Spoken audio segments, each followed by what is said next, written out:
جمهور ملعب الفزلوكة، يا أهلا وسهلا بيكم. الدوري المصري رجع من تاني، رجع بتكاته وحركاته ولقطاته المثيرة. تحس كده إن الدوري المصري عامل زي المية والهواء، اللي هو أنت ما تقدرش تستغنى عنه أبدا، بسبب إن هو دايما مثير للجدل. وطبعا لا جديد يذكر ولا قديم يعاد. الأهلي بيفوز مرة تانية على سيراميكا كيلوباترا، بس المرة دي ب5 أهداف مقابل هدفين مع الرأفة. وفي الناحية التانية الزمالك بيفوز على البنك الأهلي ب3 أهداف مقابل هدفين في مباراة كانت قوية من الفرقتين. يا ترى المنافسة والسؤال هنا، هل هتكون مقتصرة بس على الأهلي وبيراميدز، ولا الزمالك هيكون ليه رأي تاني وهيحب إن هو ينافس على اللقب؟ في ملعب الفزلوكة النهاردة كرتنا الصفراء والحمراء هتطلع على الجولة الأولى في الدوري المصري. ضيفنا النهاردة من أقوى صناع المحتوى الرياضي على السوشيال ميديا. ضيفنا النهاردة ليه تأثير قوي جدا على الجمهور وكلامه دايما بيبقى مؤثر.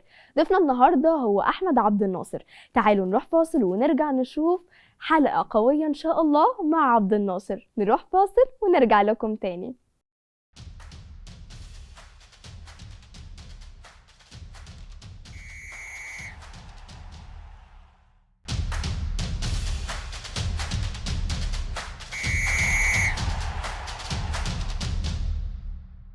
ورجعنا لكم مع الفاصل ومعانا عبد الناصر. منورني يا عبد الناصر في ملعبي. بنورك، انت اللي منورانا. اهلا بيك يا عبد الناصر. اهلا بيكي. قبل ما هنتكلم في اي حاجه هنستعرض دلوقتي نتائج الجوله الاولى من مباريات الدوري. يلا بينا. يلا بينا. طيب مبدئيا سموحه فاز على حرس الحدود 3-1، والمصري فاز على طلائع الجيش 2-0. الجونه وزد تعادلوا مع بعض 0-0 تعادل سلبي، ومودرن سبورت وانبي اتعادلوا مع بعض تعادل سلبي 0-0.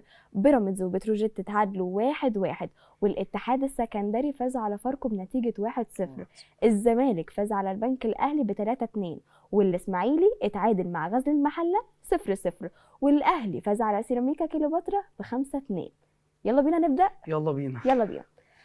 بص بقى، طبعا احنا عارفين ان اكتر مباراتين كان عليهم السبوت اللي هو مباراه الزمالك ومباراه الاهلي. اكيد. تعالى نبدا بالاهلي. نبدا بالاهلي طبعا. يلا بينا.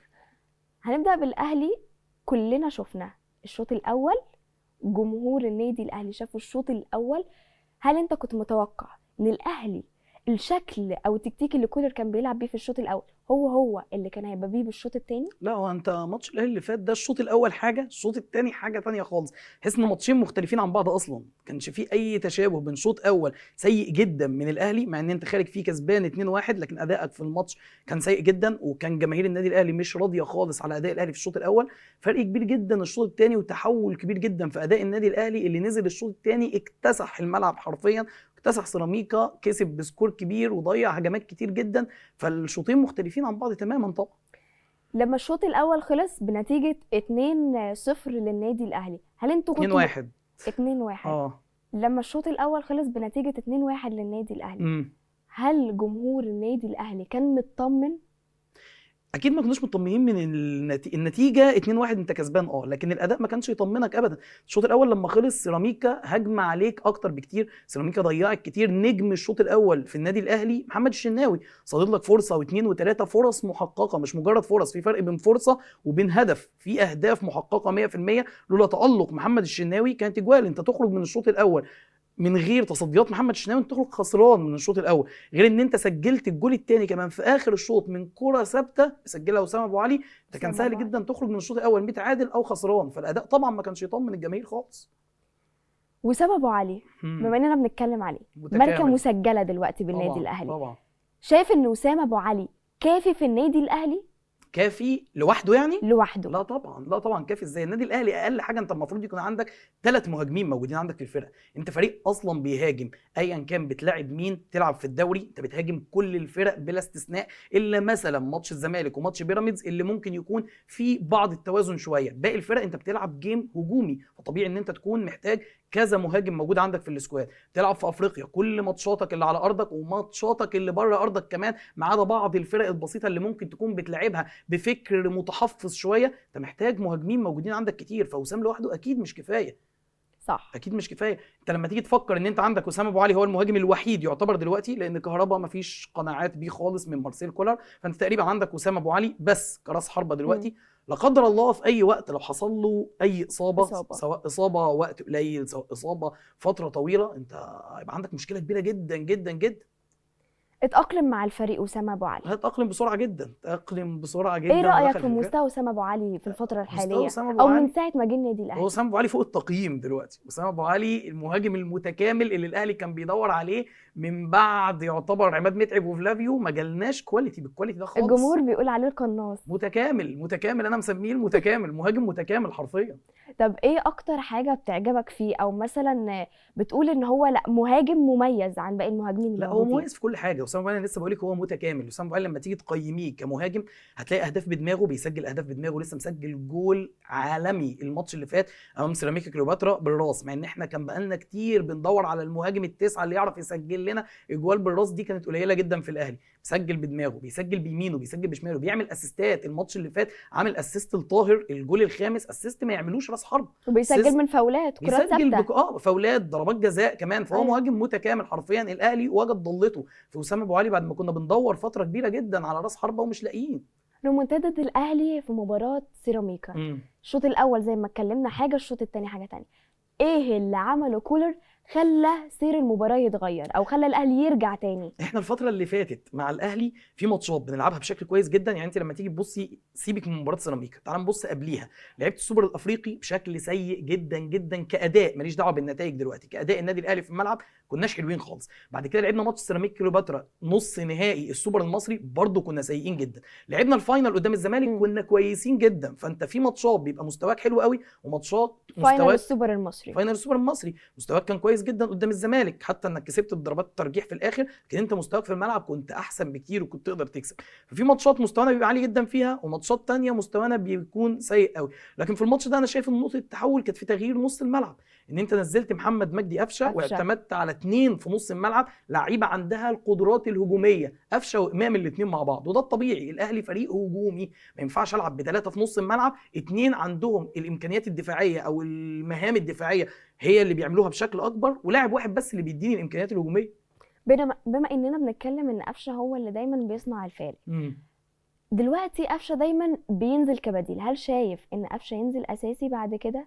هي الفكره ان مارسيل كولر بيعتمد في التشكيل بتاعه على 4-3-3 مش 4-2-3-1 اللي الاهلي طول تاريخه هي دي التشكيل الاكتر اللي بنلعب بيه دايما. 4-2-3-1 بصانع العاب 10 كلاسيكي، ده مبقاش موجود دلوقتي. بتلعب 4-3-3 باثنين بوكس تو بوكس في نص الملعب.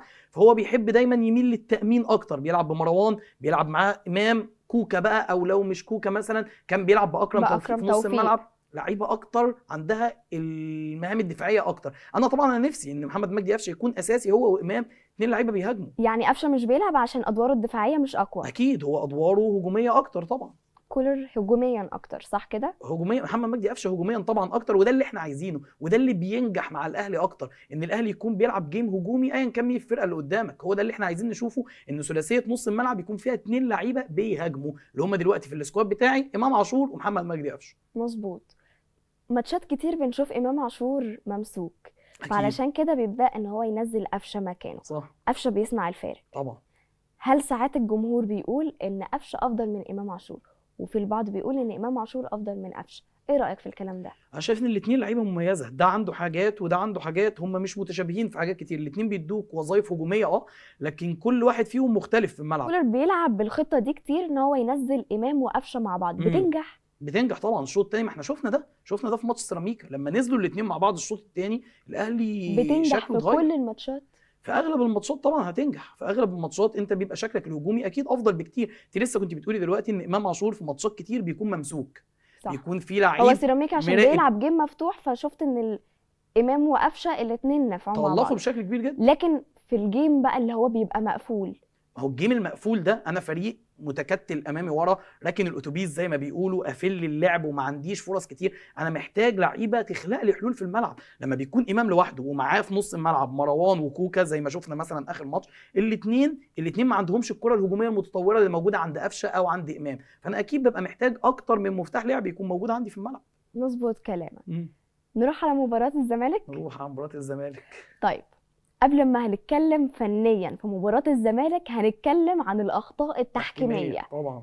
المكالمة المسربة ما بين الحكم محمد عادل طبعا والفار، اللي هو مش ضربة جزاء، راح الحكم حسبها ضربة جزاء. مش كده. ايه رأيك في الكلام ده؟ لا انا شايف الكرة ما ينفعش تتحسب اصلا ضربة جزاء. كرة من قبل ايا كان بقى، هي جت في ايده ما جاتش في ايده، التحامه كان شكله عامل ازاي، الدخول اللي كان داخله اصلا لاعب الزمالك على اللاعب كان داخل عليه دينجرز بلاي واضحة جدا، الكرة فاول وهو جاي عليه، يعني هو جاي رافع رجليه داخل الكاراتيه مش داخل الكرة خالص. يعني الموضوع مش صعب ضربة جدا. جزاء. مش ضربة جزاء طبعا. مش طبعا ضربة جزاء. مش ضربة جزاء أبدا. طيب تعالى نشوف الصور اللي هتطلع قدامنا. علق على الصورة. دي بعد ما اكمل، يعني بعد ما اكمل ونازل عليه، ده فينش مصارعه. دي مش كوره، دي مش كوره ابدا. ده صعب جدا طبعا. تيجي تقول لي ان الكوره جت في ايديه، ما تيجي في ايده بقى ولا ما تجيش في ايده. الدخول اللي هو داخله ناصر منسي في الكوره دي هو فاول اصلا فاول. هو بص هو اصلا قال له كابتن محمد عادل، قال للفار والفار كمان قال له ان هي مش ضربة جزاء. رجع قالوا حسبها. الكوره ريفليكشن من الارض لايده. رجع حسبها. حسب. حسبها ضربة جزاء. اتقال ان هيبقى في تحقيق، واتقال ان هيتم ايقاف محمد عادل. المشكله ان دي مش اول مره. محمد عادل ده صاحب التصريح بتاع ان انا احتويت نادي الزمالك. ده بقى اللي انا هكلمك فيه مم. دلوقتي. بعض الجمهور دلوقتي بيقول ان هو احتوى نادي الزمالك وان عشان كده حسب ضربة الجزاء، لكن احنا لما نبص للجنب التاني هو حسب ضربتين جزاء للبنك الاهلي على مدار المباراة. حلو، ما احنا نيجي نشوف ضربتين الجزاء دول. ضربتين الجزاء ما فيهمش حاجه. يا النور في الكورتين، الكره الاولى هي اللي معروضه امامنا، في دايس على كتفه باينه جدا، ماسكه شد من ورا، هو حطه في ظهره خلاص. اي احتكاك بيه فاول جوه منطقه الجزاء، ضربه جزاء. من بنتاج، فهنا ضربه جزاء. وبنتاج مش اول مره. بنتاج لعيب مميز جدا هجوميا، لكن واضح انه عنده تهور زياده شويه في الناحيه الدفاعيه. عمل ضربه جزاء في مباراه بيراميدز في السوبر المصري، وتاني ضربه جزاء يعملها في فتره قليله جدا. ضربه جزاء ما فيهاش كلام. يعني لو حد زملكاوي حتى بتساليه عن ضربه الجزاء دي ما يقدرش يقول لك انها مش ضربه جزاء. دي ضربه جزاء للزمالك ما اتحسبتش. دي ما اتحسبتش. هي دي يعني دي اتكلموا برضو عليها لما اتكلمنا عن ضربه الجزاء الثانيه. ايه رايك فيها؟ حاسس انها التحام من الاثنين، يعني التحام من اللعيبه الاثنين، ده ماسك بايديه وده ماسك بايديه. فالكوره دي في ضربه ركنيه، الكوره لسه ما اتلعبتش، هنا التحام بالايد من هنا وهنا، كوره تعدي عادي، مش ضربه جزاء. لا مش ضربه جزاء. لا. انت شايف ان ضربتين جزاء البنك الاهلي الاثنين ضربات جزاء صحيحه. ايوه، لكن ضربه الجزاء للزمالك غير صحيحه. مش صحيحه طبعا، مش سليمه. طيب دلوقتي انا بس في حاجه انا عايزه اقولها، ان الاخطاء التحكيميه بتبقى كارثيه طبعا، بتودي اصلا سير المباراه لحته تانية، ده غير ان هي بتودي نتيجه المباراه لحاجه تانية، زي ما شفنا في مباراه الزمالك والبنك الاهلي بعد ما كانوا متعادلين، الزمالك فاز في اخر المباراه بسبب ضربه الجزاء اللي احتسبت في الاخر. ده سير.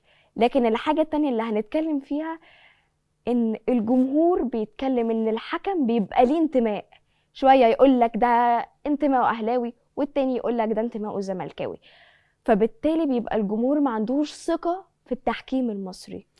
هو كده كده جماهير الاهلي والزمالك بينتقدوا التحكيم. انا ما اقدرش اشكك في نزاهه حكم ان انا اقول الحكم ده عشان زملكاوي فهو هنا جامل الزمالك. لا، التحكيم جزء من لعبه كره القدم، بيصيب وبيخطئ زيه زي اللعيبه. هو ده اللي احنا عايزين نتكلم فيه. زيه زي اللعيبه. اي لاعب، في لاعب بيبقى فورمه في ماتش بيبقى كويس جدا، في حكم بيبقى فورمه كويس جدا في ماتش ويجي ماتش تاني يكون سيء. لكن انا مشكلتي دلوقتي مع محمد عادل ان انت كررت اخطائك مع الزمالك، وانت قلت تصريح كان صعب جدا بالنسبه لي، حته انا احتويت الزمالك دي. انت مش وظيفتك ان انت تحتوي الفرق، انت وظيفتك حكم تدي كل فريق حقه. ليا حاجه تديها لي، عليا حاجه تحسبها عليا، بس ما تبصش للنتيجه، ما تبصش للالوان، ما تبصش لاي حاجه. انت احسب الصح، احسب اللي انت شايفه، مالكش دعوه باي حاجه تانية. طيب هسألك على حاجة، بما انه قال ان هو احتوى نادي الزمالك، هل شايف ان بعد الانتقادات اللي جمهور الزمالك قدمها له ان هو حسب ضربة الجزاء علشان خاطر يراضي ضميره؟ يراضي ضميره في ايه؟ انت المفروض ضربة الجزاء لما احنا نسمعك وانت بتكلم حكم الفار وبتقول ان الكورة رجعت من الارض لايده، فان هي ما تتحسبش ضربه جزاء، وبيقول له منك لله، واللي هو ان انت حطيتني في ورطه ليه في القصه دي، ان الكوره هو مش شايفها ضربه جزاء ويرجع يحسبها ضربه جزاء. غريب بالنسبه لي جدا. هو هيتم ايقافه، هيتم التحقيق معاه وهيتم ايقافه، فهو ضرب نفسه قبل اي حد. طيب ايه الحل لكل الاخطاء الكارثيه اللي بتحصل؟ اصل انت بتلعب في اول اسبوع في الدوري وكل الاخطاء الكارثيه دي بتحصل، ايه الحل يا عبد الناصر؟ هي الاخطاء دي هتفضل مستمره معانا، واخطاء التحكيم جزء من لعبه كره القدم زي ما بنقول.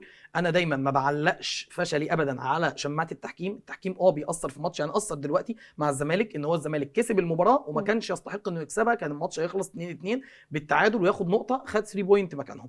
لكن هيجي ماتشات ثانيه، الدوري لسه ممتد معانا، هيجي في ماتش ثاني الزمالك هيتظلم، وهنرجع بقى نسمع صياح كتير جدا وكلام كتير جدا ان الزمالك بيتظلم من التحكيم. لا، انت هتيجي تلاقي نفسك ان انت في ماتشات تانية انت اتجاملت في التحكيم، ففي ماتش تاني ممكن الفرقه اللي قدامك هي اللي تتجامل او انت تتظلم ويبقى في خطأ تحكيمي ضدك.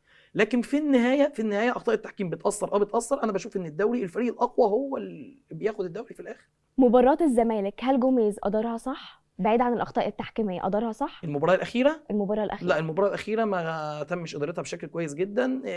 انت كان في الماتش كان يعني 50-50، كان شريك الافضليه في المباراه كلها. برضو الاصابات فرقت معاه بشكل كبير جدا. اصابه زيزو وخروجه من نص الماتش، اهم لعيب يعتبر في الفرقه. اصابه ناصر ماهر كمان انه أيوة. يخرج. الاثنين لعيبه مميزه جدا جدا جدا، هم محركين بتوع الزمالك دلوقتي، اذا كان زيزو ولا اذا كان ناصر والتبديلات منسي. كانت ناجحة؟ التبديلات ما هو كانت تبديلات اضطراريه. انت لما يتصاب لك زيزو وناصر منسي الاثنين في ماتش واحد، فكده كده لازم الريتم يقع منك. اهم 2 لعيبه عندك في الشق الهجومي الاثنين اتصابوا. السؤال اللي كل الناس بتسأله، الزمالك هينافس على الدوري السنة دي؟ الزمالك عنده المقومات اللي تخليه ينافس. احنا كده كده في المنافسه، انت بتتكلم في 3 فرق دلوقتي، اهلي زمالك بيراميدز، مفيش كلام يعني. هم ال3 فرق اللي عليهم العين، هم ال3 فرق اللي المفروض انهم هينافسوا على الدوري. الاهلي هينافس، ده مفيش كلام. الاهلي ان شاء الله يكون بطل الدوري للمره 45 باذن الله، ده الطبيعي وده المنطقي. تمني وتوقع ان شاء الله، ده الطبيعي. الاهلي الدوري دي البطوله المفضله، بطولته الاساسيه الاولى اللي لازم بنكون بطلها في الاخر ان شاء الله. مين منافس النادي الاهلي؟ بيراميدز اكيد هينافس، واكيد الزمالك هينافس، حسب بقى سير الدوري وحسب الميركاتو اللي جاي في يناير، التدعيمات هتبقى عامله ازاي في كل فرقه، هنشوف مين اللي هينافس ان شاء الله يعني. بس الزمالك عنده المقومات اللي تخليه طبعا ينافس، وان شاء الله الزمالك يكون في المنافسه ان شاء الله. عبد الناصر موسم تاني من غير علي معلول. سمعنا كلنا كابتن محمد رمضان ان خلاص علي معلول هيمشي. زعل الجمهور طبعا القرار ده طبعا. زعل زوجة علي معلول. ايه رأيك؟ زعلنا احنا قبل اي حاجه. ايه رأيك في تعامل كابتن محمد رمضان ومجلس اداره النادي الاهلي مع علي معلول؟ حاليا علي معلول مصاب، ماشي، فهو مش موجود في القايمه. انا رافع اسمه في القايمه. مجرد ما علي معلول هيرجع، هو الموسم ده موجود معانا يعني، هيرجع علي معلول وهنشوفه. هو اتكلموا ان بعد الموسم ده ممكن ما يتمش التجديد لعلي معلول. طيب انا بس عايز اسال سؤال، هل في دلوقتي على الساحه افضل من علي معلول؟ يعني هل في حد دلوقتي؟ انت جبت يحيى عطيه الله، اكيد النادي الاهلي مش هيكون عنده باك ليفت واحد، اكيد لازم يكون عندك 2 باك ليفت، ده اقل حاجه. طيب اصلا يحيى عطيه الله لعيب مميز وكل حاجه، لكن انا شايف ان علي معلول لو رجع بمستواه اللي هو قبل الاصابه، بس علي معلول في حته تانية عن اي باك ليفت موجود في قاره افريقيا، سواء بقى في الاهلي، في الزمالك، في اي حته في مصر، بره مصر، في افريقيا، فيش باك ليفت زي علي معلول. علي معلول هو المفتاح الاول الهجومي للنادي الاهلي. باك الشمال لما بيكون علي معلول موجود فيه، الحته دي بتبقى نار بالنسبه للاهلي، احسن بالنسبه لي من يحيى عطيه الله، واحسن من اي لاعب موجود تاني. فعلي معلول لو رجع، هو بقى هيبقى هنا السؤال عنده هو، هل علي معلول هيرجع بنفس مستواه او هيقدر يجيب مستوى تاني ولا لا؟ شايف ايه بقى؟ لو جاب مستواه طبعا علي معلول يتم التجديد ليه سنه كمان على الاقل، لان علي معلول كمان مش لاعب عادي في الاهلي. علي معلول هو ألفة الجيل ده، اسطوره جوه النادي الاهلي دلوقتي، هو اهم لاعب في الجيل ده من بعد الجيل العظيم اللي كان عند النادي الاهلي، جيل التريكه وبركات وعماد متعب وائل جمعه. من بعد الجيل ده، الجيل اللي جه بعديه، جه وليد سليمان وجه علي معلول. علي معلول اسطوره، وحب جماهير النادي الاهلي ليه كبير جدا. طيب بما اننا بنتكلم عن علي معلول وتعامل اداره النادي الاهلي مع علي معلول، نروح على الجنب الثاني نادي الزمالك وتعامل اداره نادي الزمالك مع شيكابالا والمشاكل اللي الناس بتقول شيكابالا بيعملها مع الجمهور. ايه رايك في الكلام ده؟ شيكابالا بيتعامل معامله من الزمالك انا بالنسبه لي غريبه. يعني انا بسمع كلام دلوقتي يقول لك ايه، شيكابالا دوره بقى في اوضه اللبس. دوره في اوضه اللبس، يقول لك شيكابالا دلوقتي بقى كانه مدير كوره، هو اللي مع اللعيبه في اوضه اللبس. معلش، هو لو دوره في اوضه اللبس اعتزلوا وشغلوه مدير كوره، لكن ان انت تكون لاعب مقيد في الفريق تقول لي اصل هو دوره في اوضه اللبس مش في الملعب، ده غريب جدا بالنسبه لي. شيكابالا بيتعامل معامله من الزملكاويه ومن اداره الزمالك معامله ان هو الاسطوره بالنسبه لهم. انا مش مقتنع بالكلام ده، لكن هو بالنسبه لهم اسطوره. وجود شيكابالا دلوقتي هل هو بيفيدني جوه الملعب؟ انا ما اعتقدش. شيكابالا المباراه الاخيره اللي كانت في السوبر امام الاهلي هو سبب رئيسي في ضياع البطوله بضربه الجزاء بتاعته اللي كانت الوحيده الحاسمه اللي شاطها ضيعها، ونزل اصلا في اخر المباراه فما عملش حاجه في الماتش. حتى البطوله اللي قبليها السوبر الافريقي ما شاركش خالص، ملوش اي دور حاليا مع الفريق. فطالما هو ملوش دور حاليا مع الفريق، انا كنت شايف ان شيكابالا بعد السوبر الافريقي اللي هو اصلا ما شاركش فيه اللي الزمالك خده، كان بطوله مهمه جدا بالنسبه للزمالك، كان اعلن اعتزاله في وقت زي ده. بس وجوده مع الفريق لحد دلوقتي انا مش عارف، قال لك مدير كوره فخلاص. دي وجهه نظر عبد الناصر. طيب عبد الناصر، السؤال اللي محير الملايين واللي طبعا هسأله لك، مين اقوى سوشيال ميديا، النادي الاهلي ولا نادي الزمالك؟ لا، السوشيال ميديا النادي الاهلي اقوى طبعا.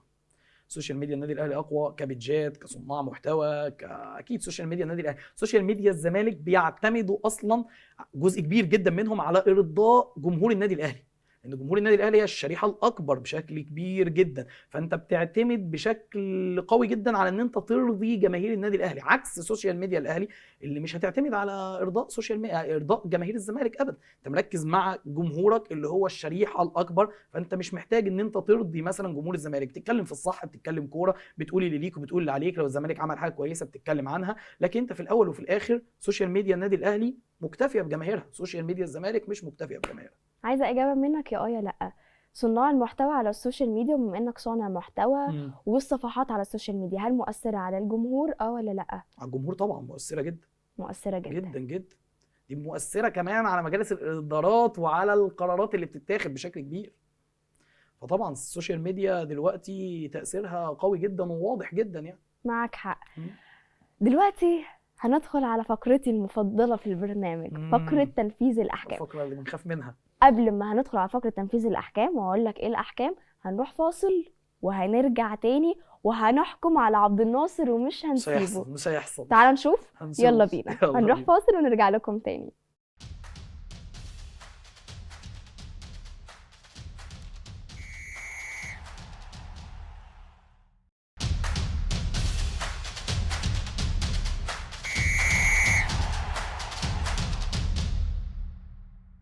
ورجعنا لكم بعد الفاصل وفقرة تنفيذ الأحكام. عبد الناصر جاهز؟ جاهز. نبدأ بالسؤال الأول يا عبد الناصر. مش هنفذ، هجاوب. هنشوف والله يعني يا عبد الناصر شايفين قوي ان هو واثق من نفسه. هجاوب. يلا بينا. السؤال الأول يا عبد الناصر، بما انك أهلاوي فهنشوف ذاكرتك يعني كويسة ولا لا. يلا ضيع. مين اللي سجل هدف فوز الأهلي في مرمى ريال مدريد؟ احنا لعبنا ريال مدريد ماتشين، الماتش الاول اللي كسبناهم 1-0 سجل الهدف صندي، اسيست حسام غالي. الماتش الثاني 4-1 لريال مدريد سجل جول علي معلول ضربه جزاء. السؤال اللي بعديه يا عبد الناصر جاوب السؤال الاول صح. السؤال اللي بعديه يلا. مين اللي سجل هدف فوز الاهلي ضد الزمالك في نهائي كاس مصر سنه 2007؟ 2007 ماتش ال4-3. ماتش ال4-3 انا ممكن اقول لك اللي سجلوا الجوال كلهم هو اسامه حسني اللي سجل الجول الفوز، بس اللي سجلوا الجوال كلهم اللي بعده يا عبد الناصر ما بيعطلش. واثنين اسامه حسني. ما بيعطلش يا جماعه. واثنين اسامه حسني. هعطلك والله لا هعطلك. طيب يلا ركز في السؤال ده. مين اللي سجل الهدف الثاني في مرمى الزمالك في ماتش ال6-1؟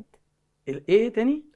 الهدف الثاني؟ الهدف الثاني في ماتش ال6-1. اقولهم لك كلهم برضه. في الهدف الاول السلام عليكم ورحمه الله وبركاته، الهدف الاول لرضا شحاته، الجول الثاني ابراهيم سعيد، وبعد كده رباعيه خالد بيبو وسجل الجول بتاعهم حسام حسن. طب جاوب على ده. في تاني جاوب والله. انا حطيت لك دلوقتي سؤال من دماغي. اصل ما هو انت احنا مش هنسيبه يجاوب على كل الاسئله كده، هتتحكم على النص.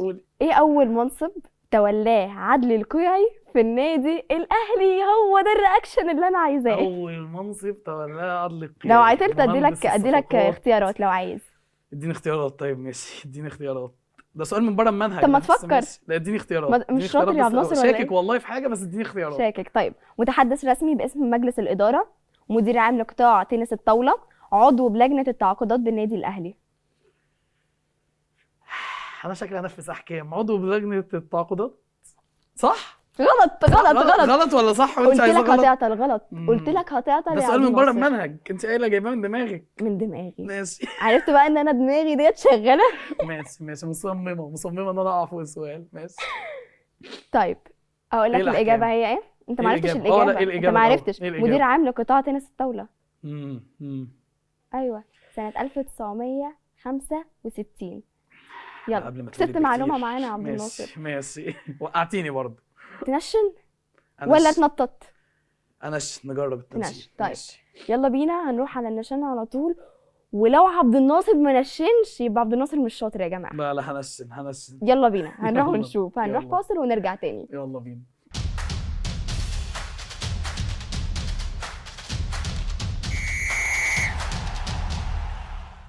ورجعنا لكم بعد الفاصل. وعبد الناصر دلوقتي زي ما قلت له مش هيهرب. عشان تعرف بس ان رئيس تحرير برنامج ملعب الفزلوكه حطلك سؤال سؤال رخم، في الجون. سؤال رخم، على فكرة ظبط معايا السؤال ده والله. سؤال رخم جدا. هو قال وعمال لي تقولي من دماغي. هو قال لي انا هديكي سؤال هو مش عارف يجاوب مش عليه. هجاوب. ماشي ماشي. مدير التحرير بجد، لا الله اكبر عليك. مفيش مشكله. كام واحده بقى؟ هنمثل كام واحده؟ شوف قدرتك هتجيب كام. هجيبهم كلهم. اقدم شويه ولا يلا إيه؟ يا عبد الناصر، نقدم شويه. طيب يلا يا عبد الناصر، انا سيبيني. ما تقاوحش يا عبد الناصر. عايزاها فين طيب؟ اللي قلبك يجيبه. حلوه والله. بداية موفقة. بداية موفقة موفقة. وبداية مبشرة. تاخد واحدة خضراء. خد واحده. انا خضرا. بنوع على عبد ماشي. الناصر. يلا يا طب عبد لو دي الناصر، وقعت هيبقى شد ايه؟ حيلك يا عبد الناصر. يا بعدنا. قرب يا عبد الناصر، بعدنا. لازم نجيب قرب واحده يا اون عبد تارجت. الناصر. لازم واحده اون تارجت. هي دي. لا جامدة، دي جامده قوي دي.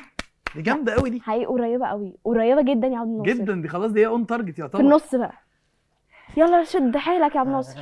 اوف. وقعنا الثانيه. طب من اللي جت قوة مالناش عبد الناصر وقعهم. بس اللي جبناها مالناش دعوه، ما ينفعش تتكنسل. ماشي معانا. معانا. ماشي كده وكده. مش هعمل اوه لا، احنا كده بدأنا ايه؟ كده بدأنا نبعد. عين. كده خدت عين، نعيدها. خدت عين. لا ما نعيدها نعيدها. بس ايه، هنضحك على الناس. مش هنعيد. ماشي. هنضحك على الناس.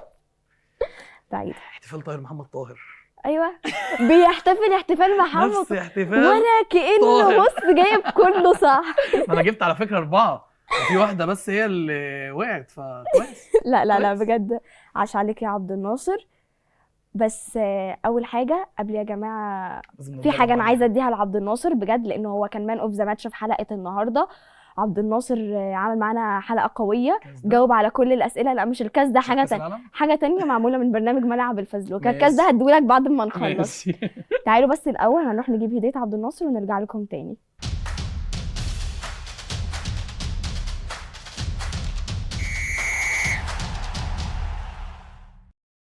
ومان اوف ذا ماتش معانا النهارده هو عبد الناصر، الحمد لله. نجم الملعب، الحمد لله. نجم المباراه.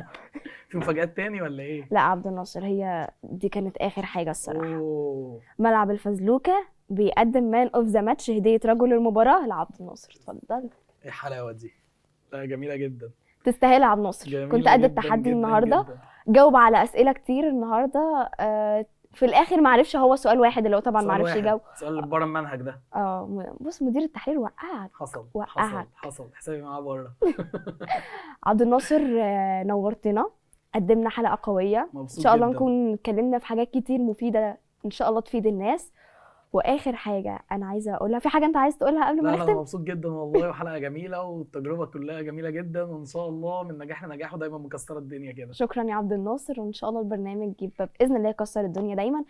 اخر حاجه انا عايزه اقولها، جمهور ملعب الفزلوكه اللي دايما في ظهرنا، شكرا جدا ليكم، وان شاء الله الحلقه تكون عجبتكم، واستنوني في ماتش جديد مع ضيف جديد في ملعب الفزلوكه.